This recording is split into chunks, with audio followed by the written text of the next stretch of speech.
Baik, Assalamualaikum warahmatullahi wabarakatuh. Saya di sini sebagai moderator kelompok 2 akan membuka sesi presentasi pada malam hari ini. Yang terhormat Ibu Siti Asya, SPD MT, selaku dosen mata kuliah ketahanan pangan, dan teman-teman yang sudah hadir. Di sini, kelompok kami akan mempresentasikan materi tentang strategi hilirisasi kelapa sawit dalam meningkatkan daya saing ekspor Indonesia. Baik, slide selanjutnya adalah sesi perkenalan. Yang pertama ada rekan saya yaitu Sakhwatun Nurfala, Anida Fitri NA, Dwi Disa Azwari, dan saya sendiri Fakhria Mulia Rahma Azahra, dan yang terakhir ada Vita Fatimah. Selanjutnya adalah slide materi yang pertama, dimulai dari latar belakang. Indonesia merupakan produsen CPO terbesar di dunia dengan mencapai 16,8 juta hektar perkebunan sawit. Namun masih bergantung pada ekspor bahan mentah yang rentan terhadap fluktuasi harga global. Ekspansi sawit juga berbenturan dengan ketahanan pangan karena menggeser lahan produktif. Sementara hambatan perdagangan hijau dari Uni Eropa semakin menekan posisi Indonesia. Dengan luas perkebunan sawit yang mencapai 16,8 juta hektar ini, industri ini merupakan tulang punggung ekonomi nasional saat ini. Namun terdapat beberapa tantangan serius yang dihadapi seperti ketergantungan bahan mentah. Jadi saat ini tuh Indonesia masih sangat bergantung pada ekspor bahan mentah. Hal ini menyebabkan ekonomi kita rentan terhadap fluktuasi harga global yang tidak menentu. Yang kedua ada konflik ketahanan pangan. Jadi ekspansi perkebunan sawit seringkali berbenturan dengan agenda ketahanan pangan nasional.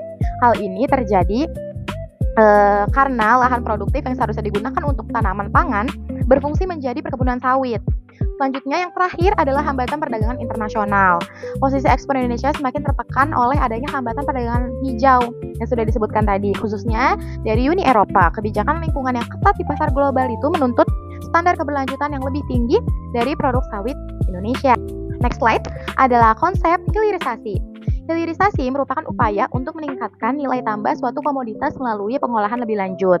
Jadi dalam konteks kelapa sawit, CPO dapat diolah menjadi berbagai produk turunan seperti minyak goreng, biodiesel, dan oleokimia yang memiliki nilai ekonomi yang lebih tinggi dan lebih stabil. Nah, kenapa sih hilirisasi ini penting? Karena melalui hilirisasi, pengolahan di dalam negeri produk-produk turunan itu jadi memiliki nilai ekonomi yang lebih tinggi dan lebih stabil dibandingkan hanya menjual bahan mentah.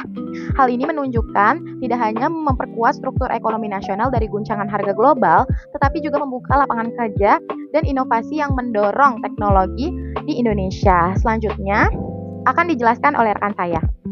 Nah, di bagian pentingnya hilirisasi, kelapa sawit terletak pada kemampuan dalam meningkatkan nilai tambahan produk ekspor Indonesia. Selama ini, Indonesia masih banyak mengekspor CPO atau bahan mentah, sehingga keuntungan yang diperoleh belum maksimal. Melalui hilirisasi, CPO dapat diolah menjadi produk yang turunan seperti minyak goreng, biodiesel, oleokimia, hingga kosmetik yang memiliki nilai ekonomi yang lebih tinggi. Selain itu, meningkatkan pendapatan negara, hilirisasi juga dapat membuka lapangan kerja, memperkuat industri dalam negara, serta meningkatkan daya saing Indonesia di pasar global.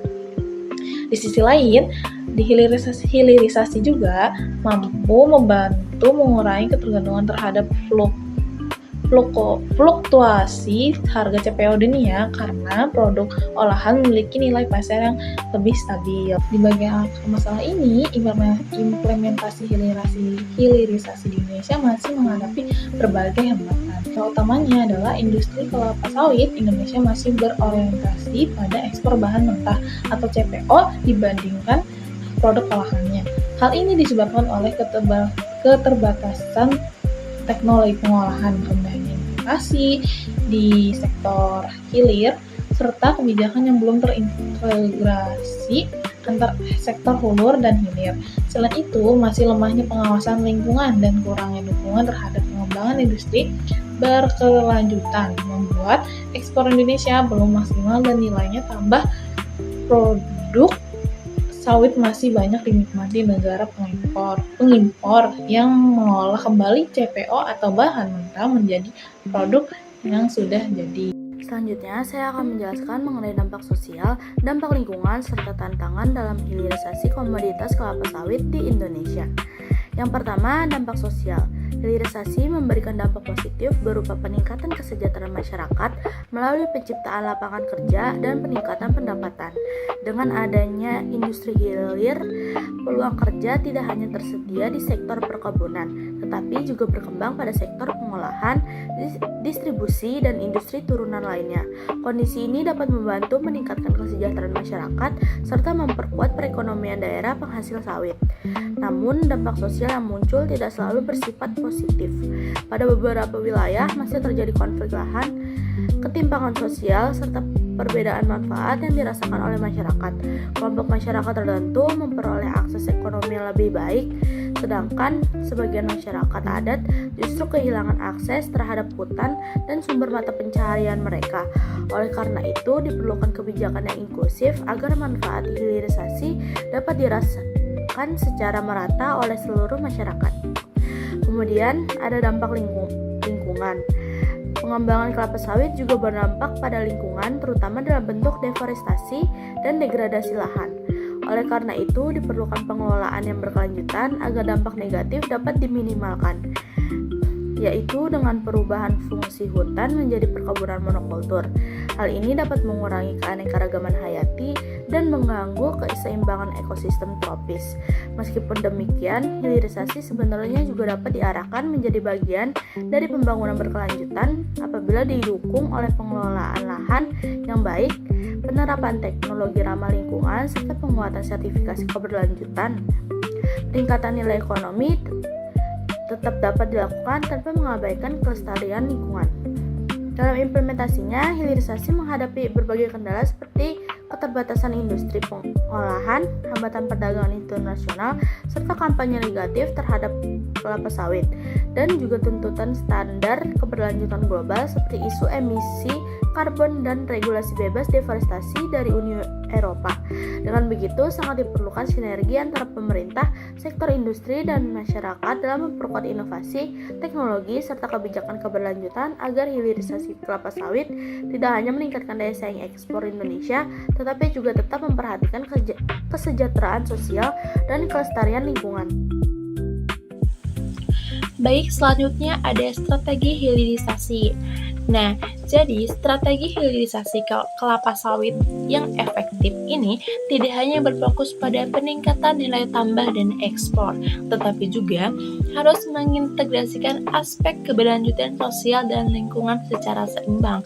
Nah, dalam konteks ini, pendekatan multidisiplin menjadi kunci utama yang dimana dimensi ekonomi, lingkungan, sosial ini harus berjalan secara simultan. Oleh karena itu, strategi hilirisasi harus dirancang dengan mempertimbangkan ketiga aspek tersebut agar tidak menimbulkan ketimpangan dalam implementasinya.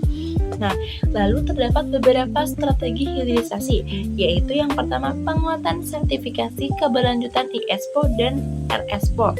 Lalu selanjutnya ada penerapan praktik budidaya ramah lingkungan. Yang ketiga ada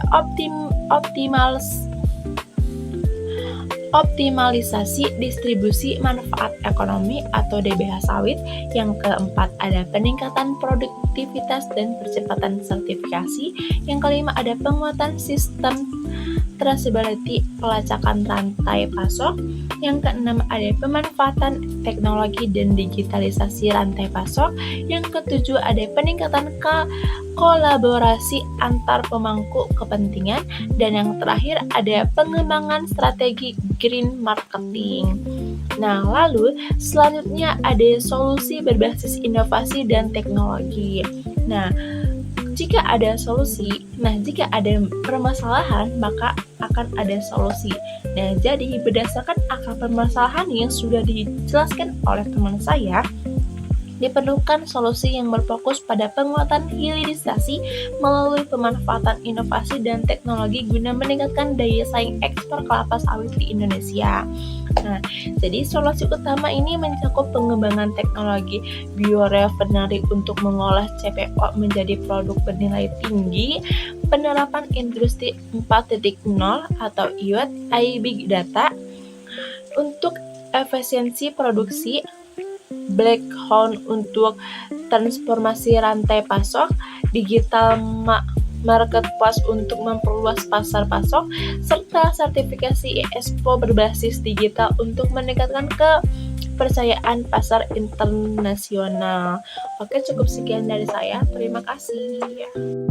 Untuk rekomendasi jangka pendeknya, fokus diarahkan pada penguatan industri hilir, peningkatan inovasi, serta kolaborasi antara pemerintah dengan sektor industri untuk meningkatkan daya saing. Langkah yang dapat dilakukan misalnya meningkatkan kualitas produk turunan sawit, memperluas teknologi pengolahan, serta mendukung riset dan pengembangan industri. Dengan kolaborasi yang baik, industri sawit Indonesia dapat lebih kompetitif di pasar internasional.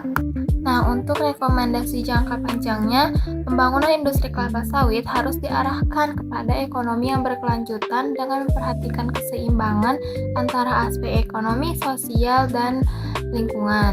Nah, keseimbangan ini penting agar industri kelapa sawit dapat terus berkembang tanpa merusak lingkungan dan tetap memberikan manfaat bagi masyarakat. Oleh karena itu, diperlukan kebijakan yang mendukung berkelanjutan, seperti pengelolaan lahan yang baik dan penggunaan teknologi yang ramah lingkungan. Nah, kesimpulannya, hilirisasi kelapa sawit merupakan strategi penting untuk meningkatkan daya saing ekspor Indonesia. Nah, melalui hilirisasi ini, produk sawit memiliki nilai tambah yang lebih besar dan lebih tinggi sehingga dapat memberikan manfaat ekonomi yang besar bagi negara. Namun, pelaksanaannya masih menghadapi berbagai tantangan seperti masalah lingkungan, sosial, dan kesiapan industri. Karena itu, diperlukan kebijakan yang terintegrasi dan berkelanjutan agar manfaat hilirisasi dapat dirasakan secara optimal oleh ekonomi, masyarakat, dan juga lingkungan. Sekian, terima kasih.